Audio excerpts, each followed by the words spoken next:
Hi, I'm Bryan Cassady. Welcome to AI-powered innovation, the art and science of mechanical creativity. You might want to know before you watch what's in this talk. You'll find a unique way to integrate AI in the innovation process. You'll get some real facts about AI versus humans and the value of different creativity methods with AI. You'll get some advice on how to work best with AI and links to free stuff. If you want to follow on in this talk with a PDF, here's a download link, tiny.cc. Mechanical creativity. First, an introduction. Who am I? I'm Bryan Cassady, Director of the Global Entrepreneurship Alliance. I'm an 11-time entrepreneur that's built 8 successful companies in 6 different countries.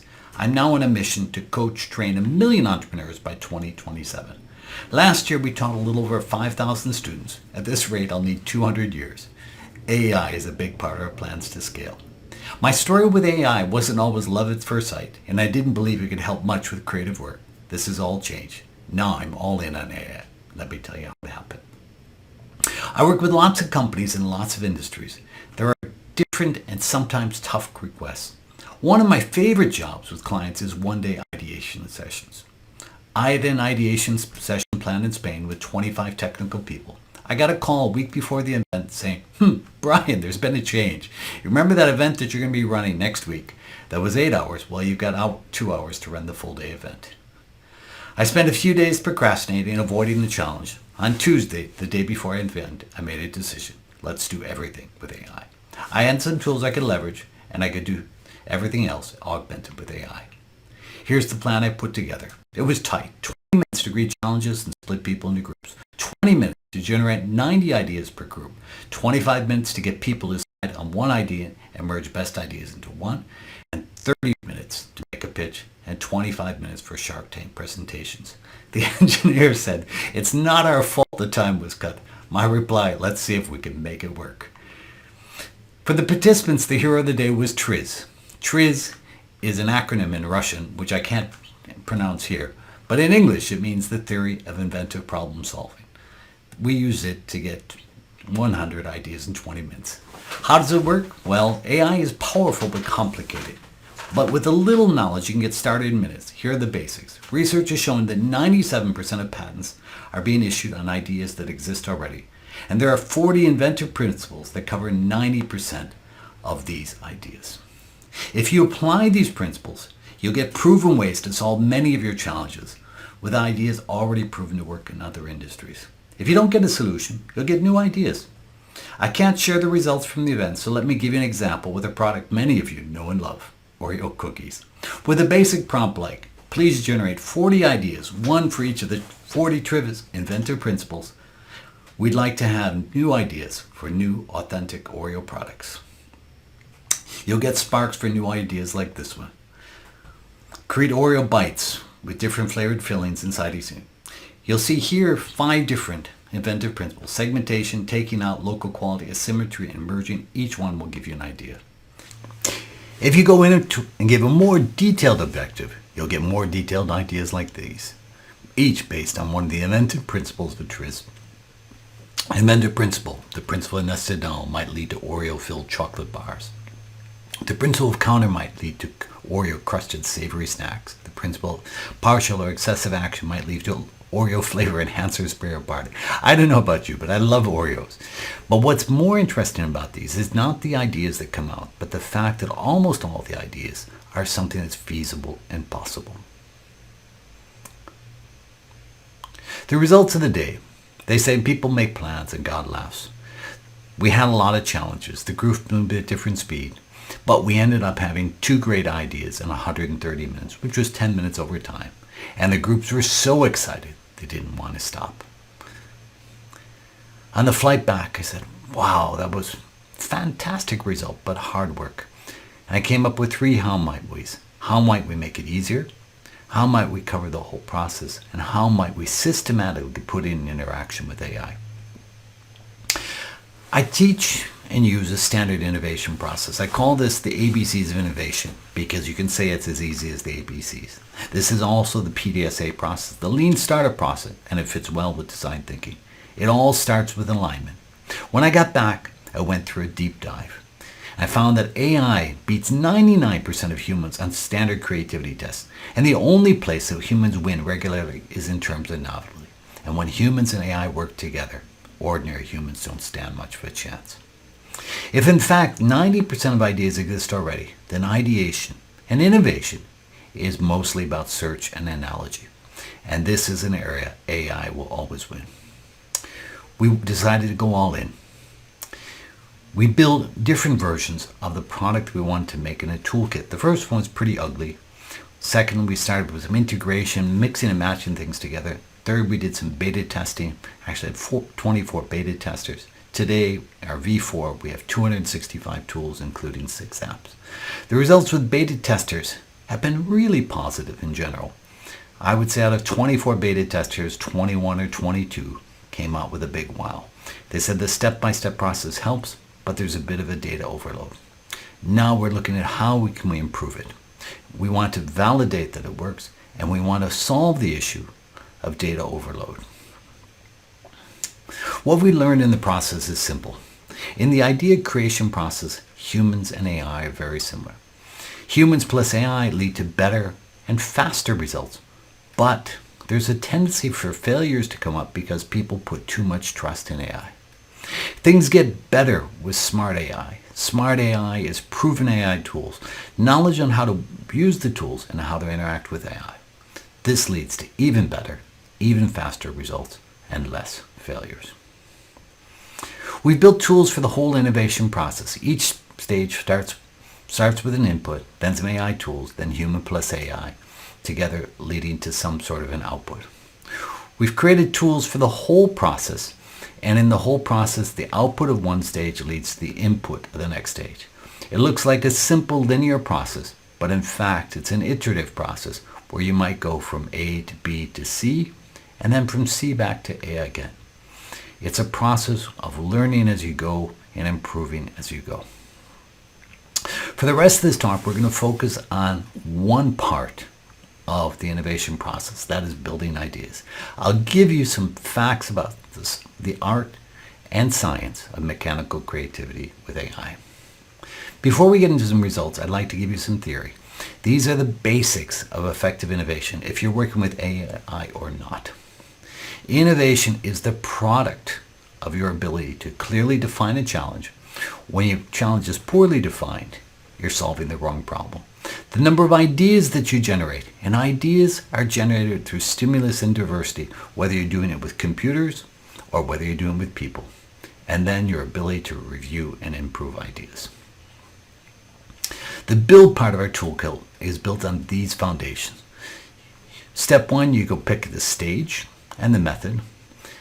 Then you need to fill in a clear definition of your challenge. The format we use is our True North Promo. And then you just simply click and you go forward and you'll see lots of ideas pop out on the other side. This whole process is simple and straightforward. In a few minutes, you can generate hundreds, if not thousands of ideas to solve your challenge. We call this mechanical creativity. And with a few clicks, you can do an amazing amount of work. As noted earlier in this talk, our focus is on idea building. Our first research is focused on idea building. In my opinion, this is arguably the easiest part of the innovation process to outsource and the easiest to do with AI. The question is, how much can AI do, and how can we help AI do things better? Our focus is not on standard creativity challenges that you'll find in academic literature like different uses for a brick, but on wicked challenges that are hard to define and hard to solve. Why? It's simple. In business, we need to solve wicked challenges. For our research, we borrowed a challenge already used in some working papers by academics at Wharton and Cornell. Their wicked challenge is quite simply to find ideas for physical products less than $50 US targeted to US university students. We chose this problem because they've already done work validating the challenge and ways to measure results. Through the use of the toolkit and through human subjects, we generated a total of 8,314 ideas. 5,402 ideas were in target. It's interesting to note, even with really explicit instructions, 35% of the ideas generated by AI were not for physical products. We tested a total of 81 ideation methods. The first, pretty easy to understand, it was humans. and humans using AI with no training at all. The second, which is our base for our study, is we simply provided a structured objective and asked ChatGPT to give us 200 ideas, and we asked ChatGPT for the same request. In some of the comparisons that follow, we'll use ChatGPT as a point of comparison. Next up, we have alternative views. These are things where you, for example, take the viewpoint of a leading thinker, other companies, types of people, and you ask them to solve the same challenge. It forces the AI to think from different perspectives. We also use traditional creativity methods like Scamper and De Bono's thinking hats, and several others. We tried creative combination. These are ideas where you combine different stimuli together and try to form a new idea. It might be what's red rhymes with pickles and makes it easier to study. We had a full collection of less known methods, and we had 8 different TRIZ methods. We tested a total of 81 methods. This led to a lot of ideas, too many for people to evaluate well. In our research process, we asked a question: could we use AI to do the evaluation? We wanted to test it, and this is how we did it. We created synthetic profiles. We tested and improved these profiles, and then they tested 10 humans versus 12 AI profiles. The results we found were no statistical difference in quality, except AI gave consistently higher results on average. AI didn't like AI ideas better. In fact, they were equally balanced. Humans did, in fact, like AI ideas better, and AI had a higher reliability on duplicate ideas. We started with 10 personas, then ChatGPT suggested we extend it with a global student and a handicapped student, so we have 12 unique personas. If you're curious, this is the type of prompt that we use to run the type of research we're doing for the ideas in the study. It starts out with a description of what we're looking for, the types of profiles, and it leads back to a simple output providing purchase intention, novelty, surprise, and individual feedback from different users. We tested lots of ways to generate the ideas, and essentially what we saw is really, really flat results between the different types and methods. In fact, the difference between the best and the worst was just a difference of 16%. Another thing that you can look at when you're looking at the quality of ideas is how similar ideas are. There's a technical term out there called cosine similarity, which measures the similarity between text generated around an idea. For example, if you look, today is a sunny day, is closer to that is a happy dog, and that is a happy dog, then that is a very happy person. And that is a very happy person is closer to that is a very happy dog. The distance between these two represents how close the ideas are together. What we can see here is if we look at all the ideas that were generated by humans, we'll find a cosine similarity which is lower. And in this case, a low similarity score means that the ideas are more diverse. We see different tools and techniques being different levels of diversity. We'll find the least diverse is actually humans with no AI training, but we come down together to something where all things are looking pretty similar. The big question you need to ask is, do you really want 5,000 ideas? No, in fact, what you want is a few great ideas. So what we did is we plotted all of the ideas by the different methods, and we created a line here, which is the 95th percentile, and we select only the ideas scoring above a certain level. And when we score the ideas above a certain level, we see huge differences come up. For the human group, we had one idea, big idea submitted per 100, with other methods between 5 and 7.5 per 100. This is a huge difference. What it means is with better stimuli, we're generating 4 to 7 times more top ideas. There were 5 other results that came out of the study. The first was question, going back to our math there, is about the clarity of challenge. We tried with different definitions of our objective, and we found that in fact when we make our objective more clear, we get more unique ideas coming out of the other side. What's interesting is it works for humans, it also works in the case with AI. Second thing we found is that over time, that the number of ideas generated, top ideas generated, tended to decline. Even ChatGPT gets tired. What we needed to do is we need to add other methods in over time to continue generating incremental ideas. Now, we've created a report card with all the results, but the results are not available yet. But if you fill out the survey at the end of this presentation, we'll send you a copy of the report card. Another thing we learned in the process was about the quality of people. So if you go back to the equation, what generates ideas, you find stimulus and diversity. Diversity is about the quality of the people that you have. And in fact, what we'll see is ChatGPT, which has an IQ, estimated IQ of 120, and ChatGPT-4, which is an estimated IQ of 150, deliver different results. When you're lazy and you don't define the challenge, which is the base case here, ChatGPT-4 gives you much more results. When the challenge is really tough, imagine if, these are the analogy, think like this or think like that, you will also find that ChatGPT-4 gives you better results. The search, the simple, go find me things, there was no difference between the results. A question you might ask is, what is the single best way to increase the number of ideas in any project, in person or with AI? And it's exactly the same thing. The answer there is multiple challenge definitions. We started here with our 5,000 ideas. We picked 279 top ideas. We ran the whole thing all over again. One time, we found that we ended up with a lot of new ideas, but a lot of duplicate ideas. This is a substantial increase in the quality of ideas. We estimate if we were to run this again, we would find each time more and more unique ideas. Perhaps the biggest potential of AI, and this will be the focus of a follow-up study, is how do you work together best? What we found is the process that works best is humans and AI actively collaborating in the process. Actively collaborating to define what is the objective. That's humans plus AI. Having AI doing the bulk work of mechanical creativity, generating lots of ideas, generating summaries of those ideas.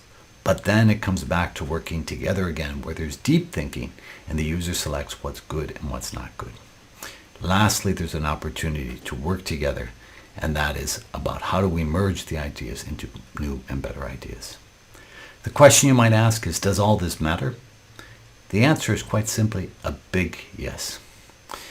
When you use AI effectively in the innovation process, you get better, faster, and easier results. We're able to run a 5-day sprint in 2.5 days with 2 to 3 times more top ideas. We're able to run amazing 1-day ideation sessions. How? By going step by step with AI, getting alignment right, getting more ideas, getting systems to decide and evaluate, and using AI to help pitch things at the end. I have a few closing thoughts. It doesn't matter if AI or humans are better. What matters is how you work with AI. The way to work best with AI is to leverage domain expertise. The domain expertise guides you in the way that you use AI effectively. You have to learn AI in a context. If you want to learn AI for innovation, then take a course on AI for innovation. Want to learn AI for sales? Take a course in AI for sales. Secondly, use tools, and use the right tool for the job. Some of the tools were better and some of them weren't. And lastly, it's about humans and AI working together. If innovation is your business, we've got some important solutions for you. You can be a beta tester of our toolkit simply by filling out the reply form at the end of this, tiny.cc/AI-creativity. You can join one of our innovation courses. They're 1 day. You could do a sprint together with us, 2.5 days. You could do our 5-day sessions, or you could do it on your own. If you fill out the link, go to the link, you'll get an e-version of my book Cycles, a method report card when it's ready, access to our toolkit, and course discount. You can also connect with me on LinkedIn. Thank you for your time today. I'd like to leave you with 2 links. Free stuff for your feedback, and connect with me. Thank you very much.